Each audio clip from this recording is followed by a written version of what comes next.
ನಮಸ್ಕಾರ ರೈತ ಬಂಧುವರೇ.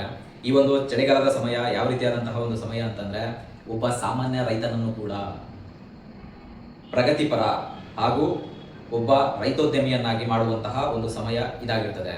ಒಬ್ಬ ರೈತನ ಜಾಣ್ಮೆ, ತಾಳ್ಮೆ, ಪರಿಶ್ರಮ ಇದಕ್ಕೆ ಪ್ರತಿಫಲ ಸಿಗುವಂತಹ ಒಂದು ಸಮಯ ಇದಾಗಿರ್ತದೆ. ಬನ್ನಿ ಈ ಒಂದು ವಿಡಿಯೋದಲ್ಲಿ ಯಾವ ರೀತಿಯಾದಂತಹ ಚಾಲೆಂಜಸ್ಗಳನ್ನ ಈ ಒಂದು ರೈತರು ಈ ಒಂದು ಸಮಯದಲ್ಲಿ ಅನುಭವಿಸ್ತಾರೆ, ಇದಕ್ಕೆ ಪ್ರತಿಫಲ ಅವರಿಗೆ ಏನು ಸಿಗುತ್ತೆ, ಇದಕ್ಕೆ ಇರ್ತಕ್ಕಂಥ ಸೊಲ್ಯೂಷನ್ಗಳಾದರೂ ಏನು, ಬನ್ನಿ ಈ ವಿಡಿಯೋಸಲ್ಲಿ ನೋಡೋಣ. ಸಾಮಾನ್ಯವಾಗಿ 0 ಇಂದ 10 ಡಿಗ್ರಿ ಸೆಲ್ಸಿಯಸ್ ಇರ್ತಕ್ಕಂಥ ಈ ಒಂದು ಟೆಂಪ್ರೇಚರ್ಗೆ ನಾವು ಚಿಲ್ಲಿಂಗ್ ಟೆಂಪ್ರೇಚರ್ ಅಂತ ಕರಿತೀವಿ.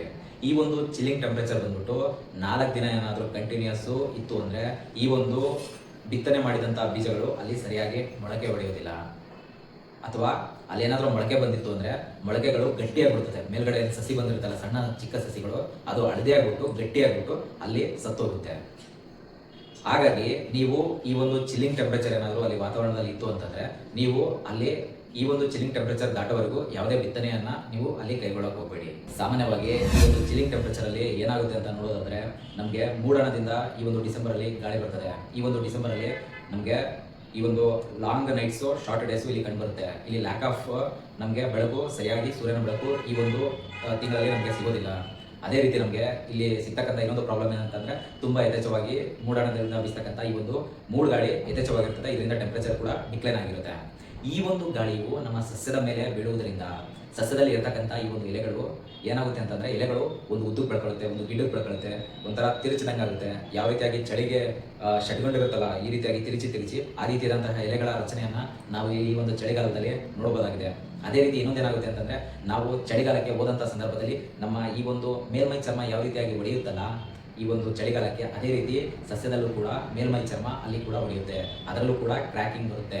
ನೀವು ಸಾಮಾನ್ಯವಾಗಿ ನೋಡಿರ್ಬೋದು, ಈ ಒಂದು ಚಳಿಗಾಲದಲ್ಲಿ ಹಣ್ಣುಗಳ ಮೇಲೆ ಕ್ರ್ಯಾಕಿಂಗ್ ಬರೋದು, ಕಾಂಡದ ಮೇಲೆ ಕ್ರ್ಯಾಕಿಂಗ್ ಬರೋದು, ಹಾಗೂ ಎಲೆಗಳ ಮೇಲೆ ಎಲೆಗಳ ಒಂಥರ ಸ್ಟಿಫ್ನೆಸ್ ಆಗೋದು ಈ ಒಂದು ಸಮಯದಲ್ಲಿ ಇದು ಸರ್ವೇ ಸಾಮಾನ್ಯ ಆಗಿರುತ್ತೆ. ಈ ಒಂದು ಚಳಿಗಾಲದಲ್ಲಿ ಯಾವ ರೀತಿಯಾಗಿ ನಮಗೆ ಕೂಡ ಯಾವುದೇ ಒಂದು ಕ್ರಿಯೆಗಳು ಅಲ್ಲಿ ನಡೆಯಲ್ಪಡುವುದಿಲ್ಲ, ಸಸ್ಯದಲ್ಲೂ ಕೂಡ ಈ ಒಂದು ಕ್ರಿಯೆಗಳು ನಿಷ್ಕ್ರಿಯ ಮಾಡಲ್ಪಡುತ್ತದೆ. ಯಾವ ರೀತಿಯಾಗಿರುತ್ತೆ ಅಂತಂದ್ರೆ, ಈ ಒಂದು ಸಸ್ಯಕ್ಕೆ ರವಾನೆ ಆಗಬೇಕಾದಂತಹ ಮೆಟಬೊಲೈಟ್ಸ್, ಪ್ರೋಟೀನ್ಸ್, ಲಿಪಿಡ್ಸ್ ಈ ಒಂದು ಅಂಶಗಳು ಈ ಒಂದು ಸಸ್ಯಕ್ಕೆ ಸರಬರಾಜಾಗುವುದಿಲ್ಲ. ಯಾವ ರೀತಿಯಾಗಿ ನಮಗೆ ಚಳಿಯಾದಾಗ ಈ ಒಂದು ಬ್ಲಡ್ ಕ್ಲಾಟಿಂಗ್ ಸಮಸ್ಯೆ ಬರುತ್ತಲ್ಲ, ಪಾರ್ಶ್ವ ಹೊಡೆಯುತ್ತಲ್ಲ, ಅದೇ ರೀತಿ ಸಸ್ಯದಲ್ಲೂ ಕೂಡ ಯಾವುದೇ ಒಂದು ಸ್ಯಾಫ್ ಫ್ಲೋ, ಜೈಲಮಲ್ಲಿ ಫ್ಲೋಯಮಲ್ಲಿ ನೀರು ಆಹಾರ ಸರಬರಾಜಾಗದೆ ಅನ್ನನಾಳದಲ್ಲಿ, ನೀರಿನಾಳದಲ್ಲಿ ಅದು ಬ್ಲಾಕೇಜ್ ಆಗುವಂತಹ ಒಂದು ಸಮಯ ಇದಾಗಿರುತ್ತೆ. ಸೊ ಹಾಗಾಗಿ ಅಲ್ಲಿ ಯಾವುದೇ ಒಂದು ರೀತಿಯಾದಂತಹ ಆಹಾರಗಳು ಸರಬರಾಜಾಗುವುದಿಲ್ಲ, ನೀರು ಸರಬರಾಜಾಗುವುದಿಲ್ಲ. ಈ ಒಂದು ಸಂದರ್ಭದಲ್ಲಿ ಎಲೆಗಳು ಹಳದಿ ಆಗುವಂತಹ ಚಾನ್ಸಸ್ ತುಂಬಾ ಇರುತ್ತೆ. ನೀವು ಎಲೆಗಳ ಮೇಲೆ ನೋಡೋದಾದ್ರೆ ಅಲ್ಲಿ ನೀರಿನಲ್ಲಿ ತೊಯ್ಯಲ್ಪಟ್ಟಂತಹ ಮಚ್ಚೆಗಳು, ಹಣ್ಣಿನಲ್ಲಿ ನೀರಲ್ಲಿ ತೊಯ್ಯಲ್ಪಟ್ಟಂತಹ ಮಚ್ಚೆಗಳು, ಅದೇ ರೀತಿ ಕಾಂಡದಲ್ಲೂ ಕೂಡ ಇಲ್ಲಿ ಕಂಡುಬರ್ತದೆ. ಅದೇ ರೀತಿ ನೋಡೋದಾದ್ರೆ ಹಣ್ಣುಗಳಲ್ಲಿ ಕ್ರ್ಯಾಕಿಂಗು, ಸ್ಟೆಮ್ಗಳಲ್ಲಿ ಕ್ರ್ಯಾಕಿಂಗು ಈ ಒಂದು ಸಮಯದಲ್ಲಿ ಅತಿ ಹೆಚ್ಚಾಗಿ ಇಲ್ಲಿ ಕಂಡುಬರ್ತದೆ. ನೀವು ಇಲ್ಲಿ ನೋಡಿರ್ಬೋದು, ಇಲ್ಲಿ ಡೈಬ್ಯಾಕ್ ಅನ್ನೋ ರೋಗ ತುಂಬಾ ಯಥೇಚ್ಛವಾಗಿ ಈ ಒಂದು ಸಮಯದಲ್ಲಿ ಕಂಡುಬರ್ತದೆ.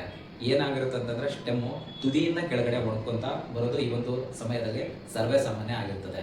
ಒಂದು ಸಸ್ಯದಲ್ಲಿ ಅನ್ನನಾಳದಲ್ಲಿ ಆಹಾರ ಹಾಗೂ ನೀರು ಸರಬರಾಜಾಗದೆ ಅದು ಅಲ್ಲಿ ನಿಂತು ಈ ಒಂದು ಒಳಗಡೆ ಇರತಕ್ಕಂಥ ಈ ಒಂದು ಕಾಂಡದ ಒಳಗಡೆ ಇರತಕ್ಕಂಥ ಭಾಗ ಅಲ್ಲಿ ಕೊಳೆಯುವಂತಹ ಚಾನ್ಸಸ್ ತುಂಬಾ ಇರುತ್ತೆ. ಅದೇ ರೀತಿಯಾಗಿ ಈ ಒಂದು ಸಮಯದಲ್ಲಿ ಅಲ್ಲಿ ಬಿಟ್ಟಂತಹ ಹಣ್ಣುಗಳು ಸಾಮಾನ್ಯವಾಗಿ ಅದು ಹಣ್ಣಾಗುವಂತಹ ಚಾನ್ಸಸ್ ತುಂಬಾ ಕಡಿಮೆ ಆಗಿರುತ್ತದೆ. ಸಸ್ಯದಲ್ಲಿ ಬರ್ತಕ್ಕಂಥ ಸ್ಟೆಮ್ ಕ್ರ್ಯಾಕಿಂಗು ಹಾಗೆ ಫ್ರೂಟ್ ಕ್ರ್ಯಾಕಿಂಗು ಈ ಒಂದು ಸಮಸ್ಯೆಗೆ ಯಾವ ರೀತಿಯಾಗಿ ನಾವು ಕೋಲ್ಡ್ ಟೆಸ್ಟ್ ಮಾಡಿ ಇದನ್ನ ಕಂಡುಹಿಡಿಯೋದಂತ ನೋಡೋಣ ಬನ್ನಿ. ನೀವು ನಿಮ್ಮ ಸಸ್ಯದಲ್ಲಿ ಹೊಲಗಳಿಗೆ ಹೋಗ್ಬಿಟ್ಟು ಆ ಒಂದು ಹೊಲದ ಎಲೆಗಳನ್ನ ತೆಗೆದು ನೋಡಿ. ಈ ಒಂದು ಎಲೆಗಳನ್ನ ಈ ರೀತಿಯಾಗಿ ನೀವು ಅಲ್ಲಿ ಮಡಿಸಬೇಕಾಗ್ತದೆ. ಈ ರೀತಿಯಾದಂತಹ ಮಡಿಸಿದಂತಹ ಸಂದರ್ಭದಲ್ಲಿ ಆ ಎಲೆಯು ರಬ್ಬರ್ ತರ ಏನಾದರೂ ಅದು ಕ್ಲೀನ್ ಆಗಿ ಈ ತರ ಬಿಚ್ಕೊಳ್ತು ಅಂತಂದ್ರೆ ಅಲ್ಲಿ ನಿಮಗೆ ಕ್ರ್ಯಾಕಿಂಗ್ ಆಗಲಿ ಯಾವುದೇ ಸಮಸ್ಯೆ ಇಲ್ಲ. ಅದು ಸ್ಟಿಫ್ನೆಸ್ ಆಗ್ಬಿಟ್ಟು ಈ ರೀತಿಯಾಗಿ ಅದು ಮಡಿಸಿ ಓಪನ್ ಆಗಲಿಲ್ಲ, ಇದೇ ರೀತಿಯಾಗಿತ್ತು ಮಡಿಸಿತ್ತು ಅಂತಂದ್ರೆ ಈ ಒಂದು ಪ್ಲಾಟ್ ಅಲ್ಲಿ ನಿಮಗೆ ಸ್ಟೆಮ್ ಕ್ರ್ಯಾಕಿಂಗ್ ಬರುತ್ತೆ. ಸೊ ಹಾಗಾಗಿ ನೀವು ಈ ಒಂದು ಪ್ಲಾಟ್ ಅಲ್ಲಿ ಜಿಲೆಟೆಡ್ ಕ್ಯಾಲ್ಸಿಯಂ ಹಾಗೂ ಬೋರಾನ್ ಅನ್ನ ಸ್ಪ್ರೇ ಕೈಗೊಳ್ಳಬೇಕಾಗ್ತದೆ. ಅದೇ ರೀತಿಯಾಗಿ ನೀವು ಎಕ್ಸ್ಟರ್ನಲ್ ಟೆಂಪರೇಚರ್ನ ಜಾಸ್ತಿ ಮಾಡ್ಬೇಕಂತಂದ್ರೆ ನೀವು ನಿಮ್ಮ ಹೊಲದಲ್ಲಿ ಒಂದು ಹೊಗೆಯನ್ನು ಹಾಕುವ ಮುಖಾಂತರ ಅಲ್ಲಿ ನೀವು ಟೆಂಪರೇಚರ್ನ ಜಾಸ್ತಿ ಮಾಡ್ಬೋದು. ಯಾವ ರೀತಿಯಾಗಿ ಸಂಭರಣಿಯನ್ನು ಹಾಕ್ಬಿಟ್ಟು ನಾವು ಹೀಟನ್ನು ಜನರೇಟ್ ಮಾಡ್ತೀವಲ್ಲ, ಅದೇ ರೀತಿ ಸಸ್ಯದಲ್ಲಿ ಅಥವಾ ತೋಟದಲ್ಲಿ ಇರ್ತಕ್ಕಂಥ ಈ ಒಂದು ಸಸ್ಯದ ಈ ಒಂದು ವೇಸ್ಟ್ಗಳನ್ನ ಅಲ್ಲಿ ಕಳೆ ಹಾಕ್ಬಿಟ್ಟು ಇವುಗಳನ್ನ ಬೆಂಕಿ ಹಚ್ಚಿ ಅಲ್ಲಿ ಹೊಗೆ ಹಾಕೋದ್ರಿಂದ ಅಲ್ಲಿ ಎಕ್ಸ್ಟರ್ನಲ್ ಟೆಂಪರೇಚರ್ನ ನಾವು ಜಾಸ್ತಿ ಮಾಡ್ಬೋದು. ನೀವು ಇಂಟರ್ನಲ್ ಟೆಂಪರೇಚರ್ ಏನಾದರೂ ಜಾಸ್ತಿ ಮಾಡಬೇಕು ಅಂತಂದ್ರೆ ನೀವು ಈ ಒಂದು ಕ್ಯಾಲ್ಸಿಯಂ ಹಾಗೂ ಸಲ್ಫರನ್ನ ಡ್ರೆಂಚಿಂಗ್ ಮಾಡೋದ್ರಿಂದ ಸಸ್ಯದಲ್ಲಿ ಇರ್ತಕ್ಕಂಥ ಇಂಟರ್ನಲ್ ಅಂತರ್ಮುಖ ಈ ಒಂದು ಉಷ್ಣಾಂಶವನ್ನ ಜಾಸ್ತಿ ಮಾಡ್ಬೋದು. ಬಾಹಿರ್ಮುಖಕ್ಕಾಗಿ ನೀವು ಹೊಗೆಯನ್ನು ಹಾಕಿದ್ರೆ ಅಂತರ್ಮುಖ ಉಷ್ಣಾಂಶಕ್ಕಾಗಿ ನೀವು ಈ ರೀತಿಯಾದಂತಹ ಸಲ್ಫರ್ ಕ್ಯಾಲ್ಸಿಯಂನ ಡ್ರೆಂಚಿಂಗ್ ಅನ್ನ ಅಲ್ಲಿ ಕೈಗೊಳ್ಳಬೇಕಾಗ್ತದೆ.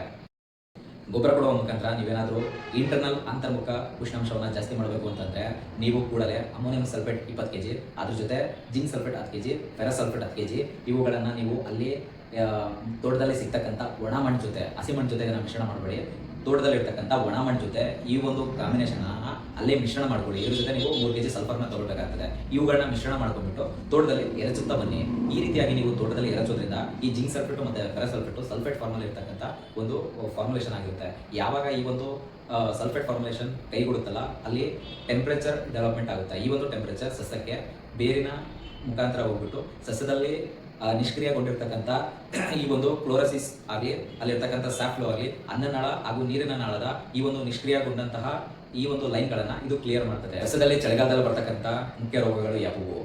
ಸಸ್ಯದಲ್ಲಿ ಈ ಒಂದು ಚಳಿಗಾಲದ ಸಮಯದಲ್ಲಿ ಯಾವ ರೀತಿಯಾಗಿ ನಾವು ಇಳುವರಿಯನ್ನು ಜಾಸ್ತಿ ಮಾಡಬೇಕು, ಅದು ಹೂವು ಕಾಯಿರುವಂತಹ ಸಮಯದಲ್ಲಿ. ಇನ್ನೊಂದು ಹಣ್ಣಾಗದೇ ಇರತಕ್ಕಂಥ ಈ ಒಂದು ಹಣ್ಣುಗಳನ್ನ ಯಾವ ರೀತಿಯಾಗಿ ನಾವು ಹಣ್ಣು ಮಾಡಬೇಕು.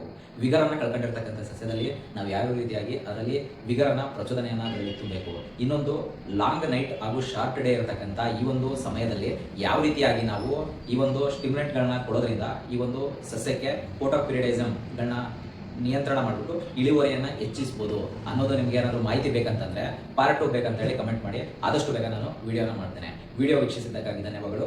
ಈ ವಿಡಿಯೋಗಳನ್ನ ಆದಷ್ಟು ಹೆಚ್ಚು ಜನರಿಗೆ ಶೇರ್ ಮಾಡಿ. ಈ ರೀತಿಯಾಗಿ ನೀವು ಶೇರ್ ಮಾಡೋದ್ರಿಂದ ನಮಗೆ ಹೆಚ್ಚಿನ ವಿಡಿಯೋಸ್ ಮಾಡೋದಕ್ಕೆ ಒಂದು ಮೋಟಿವೇಶನ್ ಸಿಗುತ್ತೆ. ಈ ವಿಡಿಯೋ ಇಷ್ಟ ಆಗಿತ್ತು ಅಂತ ನಾನು ತಿಳ್ಕೊತೀನಿ. ಈ ವಿಡಿಯೋ ಆಗಿತ್ತಂದ್ರೆ ಒಂದು ಲೈಕ್ ಮಾಡಿ, ಶೇರ್ ಮಾಡಿ, ಹಾಗೆ ಕಮೆಂಟ್ ಮಾಡಿ. ವಿಡಿಯೋ ವೀಕ್ಷಿಸಿದ್ದಕ್ಕಾಗಿ ಧನ್ಯವಾದಗಳು.